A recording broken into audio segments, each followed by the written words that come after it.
দীপজল ভাই মতন দানবীর লোক কোথাও পাবেন না। আপনি যাবেন তার কাছে, যে কেউ যাবে তার কাছে, সে কোনোদিন খালি হাতে ফিরিয়ে দিবে না। তার মানে কি টাকা দিয়ে ভোট কিনছে? টাকা দিয়ে ভোট কিনলে তো 570 জনের ভোট দীপজল পায়। আচ্ছা, পুরো ভোটটাই তো দীপজল ভাই 200 ভোট পাইছে, নিবে একটা ভোট পাওয়ার কথা, টাকা দিয়ে পাইছে। 9টা ভোট পাইছে হচ্ছে গিয়ে তার জেনুইন, মনে করেন ওই ভিক্ষা ছিক্ষাছে, আর 200 ভোট কেনা ভোট। আপনার কাছে কত মনে হয় যে নিপুণের কত কোটি টাকা খরচ হতে পারে?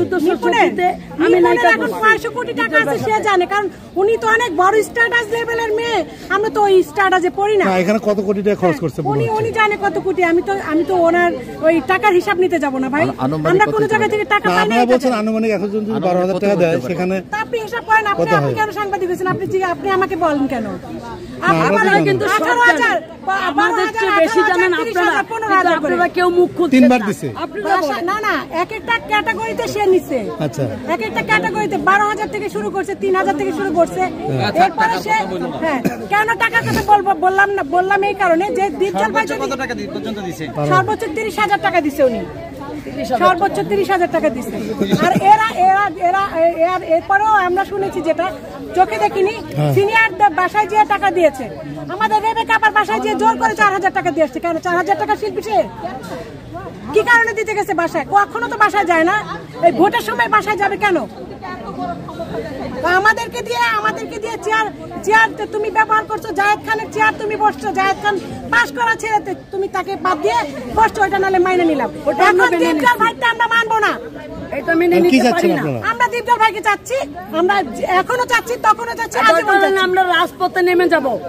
সারা বাংলাদেশের মানুষকে নিয়ে রাজপথে নেমে যাব। জানো দীপজল ভাই এই জিনিসটা দেখেন, এখানে দল মত কিছু না, এখানে আমরা শিল্পী, আমরা রাজপথে নেমে যাব। বাংলাদেশের সব জনগণকে নিয়ে কোর্টের রায় যদি নিপুণকে যদি দেওয়া হয়, তাহলে কি বাকি ওরা থাকবে কিনা? দীপজলকে প্রচুর মান্না ভাইকে যেভাবে ভালোবাসে, সাধারণ শিল্পী হিসেবে আপনি মানবেন না? আপনি মানবেন বাংলাদেশের মানুষ দীপজল ভাই যদি একই সাথে দেয়, আমি জানি অবশ্যই বাংলাদেশের মানুষ খেয়াল করবে। প্রত্যেকটা বারবার দেখেন 2019 এখনো বলছি, তুমি জায়েদ খানের বের করে দিল, উঠায় নাও, সে বস, তুমি 2 বছর মেনে নাও। কোনো অসুবিধা নাই। তার পিছনে বলছিল যে লোক আছে, তার পিছনে কালো টাকার লোকটাকে জানেন? আমি তো বলে দিয়েছিলাম, আমাকে 2019-এ শেখ সেলিম সাহেবের নাম বলে আমাকে ডিসি হাবিব স্যারের ওখানে পাঠানো হয়েছে। সরোয়ার ভাই এটা তো জানেন আপনি, তাই না? আমাকে পাঠানো হয়েছে শেখ সেলিম ভাই স্যারের নাম দিয়ে, আমাকে বলছে যে ওনার নামটা বলবেন। এরপরে আমাকে পাঠানো হয়েছে ডিবি অফিসে। আমি কিন্তু জায়েদ খানের সাথে আমার নাম বেচে বেচে খায়। কেন নাম বেচে বেচে খাবে? রাজনীতি এখানে আওয়ামী লীগ, বিএনপি, এখানে কোন নাম বলছিলেন যে শেখ সেলিম স্যারের নাম বলেছে। কোথা বলেছে? আচ্ছা, শেখ সেলিম স্যারের নামটা কেন বলেছে? আমি যখন নাকি জায়েদ খানে আমার সাথে একটু দ্বন্দ্ব ছিল, এটা ছোট ভাই আমার দ্বন্দ্ব হয়েছে, আমরা মিউচুয়াল হয়ে গেছি।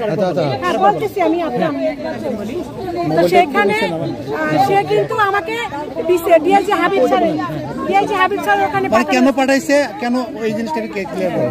তখন পাঠানো হয়েছে যে জায়েদ খানে কেন 103 জনকে বাদ দেওয়া হয়েছে, এটার জন্য আপনি লড়াই করেন আপু। আমাকে এবং জামাল পাটোয়ারিকে পাঠানো হয়েছে সেগুনবাগিচা হাবিব স্যারের অফিসে। হাবিব স্যার এই কথা বলতে পারবে, সেদিন এটিএন বাংলা চ্যানেলও ছিল। তো ওখানে আমাকে বলছে, আমি বললাম ওখানে যে কি করবো করোনাকালীন, তা বললাম কি বলবো, বলবেন যে শেখ সেলিম পাঠিয়েছে আপনাকে। এটা নিপুণ আমাকে ফোন করে বলছে এবং জেসমিন বলছে, জেসমিন নিপুণ দুজনে বলছে আমাকে। এখন ওখানে যাওয়ার পরে আমরা যখন বললাম, তখন জায়েদ আবার ফোন দিচ্ছে হাবিব স্যারকে যে না এই ধরনের কিছু হয় নাই, আমি কেস করেছি জায়েদের কিসের নামে, ওনার নাম কি, আপনার নামটা একটু বলবেন, আপনার নাম জামালের নামে। আপনার নাম কি? আমি বলবো নাম, অবশ্যই আমার নাম তাহমিনা হোসেন বেবি। তো জামাল পাটোয়ারির নামটা বলা হয়েছে, জামাল পাটোয়ারির নামটা, আচ্ছা জামাল পাটোয়ারির নামটা বলা হয়েছে। তো তখন বলছে বেবি আপার নামটা আসে না এখানে, এটা জায়েদ বলছে। এরপর ওইখান থেকে আবার আমাকে পাঠানো হলো কোথায়, ডিবি অফিসে, বায়েজিৎ স্যারের ওখানে পাঠানো হয়েছে। ওইখানে একই নাম বলছে। কোন কারণে পাঠিয়েছিল, কি কারণে ওই যে 103 জনেরকে নিয়ে ইয়ে করতে বলছে, যুদ্ধ করতে বলছে, কেন বাদ দেওয়া হয়েছে এই সেই আগ্রহ। তিনি আসলে সেই নামটা কেন বলতে বলছে, তার ওই নামটা কেন? জায়েদকে ভয় দেখানোর জন্য এবং শিল্পীরা যেন আরো ভয় পায়, ওর নিপুণকে যেন তুলু করে এটা। আসলে কি নিপুণের পিছনে ওই মানুষটা আছে? ওই মানুষটা আছেন কিনা জানি না, এখন ওই মানুষটাকে ভাঙানো হতে পারে। আমি বলবো না যে সেই মানুষটা আছে, সেই মানুষটা থাকলে সে আমাকে নিজে বলতো যে বেবি আমার নাম বলে যাও। আচ্ছা আচ্ছা, সে তো বলে না। শেখ সেলিম স্যারের কথা বলছি। আচ্ছা, শেখ সেলিম স্যারের কথা ও কেন ফোন করে বলবে সবাইকে? ও এখানে আরেকজন আছে আপিল বোর্ডের আলম শামসুল আলম মামা, উনিও ছিল, ওনাকেও তো একই কথা বলা হয়েছে। কি বলছে আপা? যে শেখ সেলিম ভাইয়ের নাম বলবেন, যে বায়োজিৎ স্যার ডিবিতে মিন্টু রোডে, ওখানে যে আমরা ওইখানে শেখ সেলিমের নাম বলছি। তাহলে কি আপনি কি মনে করেন আপা, আমরা কিভাবে বলবো সম্পর্ক আছে? উনি আমাদেরকে ফোনে বলছে, আপনি কেন ব্যাপারটা বুঝতেছেন না? আচ্ছা আচ্ছা, ঠিক আছে। ফোনে আমাদেরকে বলছে, ফোনে না থাকলে যদি নাম বলে, হ্যাঁ তাহলে তো শেখ সেলিমের উচিত, আমাদের প্রধানমন্ত্রীর উচিত যে ওনাকে মামলা দেওয়া উচিত ওর নামে। কেন আরেকজনের নাম ভাঙে খাবে একজন রাজনীতি? শেখ সেলিমের নাম ভাঙে চলে কিনা আমি জানি না, কিন্তু শেখ সেলিম কি আদৌ আছে কিনা সেটাও জানি না, কিন্তু ওর মুখের কথা। ও আমাকে ফোন করছে রাত্রেবেলা, ঠিক আছে, ও রাত্রে ফোন করে বলছে আপু যে বলবেন শেখ সেলিমের নাম বলবেন। শেখ সেলিমের কাছে আপনার কোনো বার্তা আছে কিনা? হ্যাঁ, আমার শেখ সেলিম স্যারের কাছে একটাই বার্তা থাকবে, উনি যদি থেকে থাকেন তাহলে আমাদের কিছু বলার নাই। অন্যায় কাজ যেন না করে, উনি যেন বুঝে শিল্পীরা কি চায়। শিল্পীরা আমরা চাই না ওকে। নিপুণ যে 2 বছর যে ছিল এখানে, 2 বছর কি করেছে? 7টা ছবি কাজ করেছে। উনি জিয়াসমিনকে ছবিতে না কেন? আমরা আর্টিস্ট না? আমরা দীপজল ভাইকে প্রতিনিধি হিসাবে আমরা নিজেরা আনছি। দীপজল ভাই আসে না এখানে। দীপজল ভাইকে জোর করে নিয়ে আসছি কারণ আমরা কাজ চাই। ঠিক আছে, ওকে, আমরা কাজ চাই। 103 জনের এটা যে বললো, যে কোন জিনিসটা বললেন আপনি আবার বলেন। S karate TV.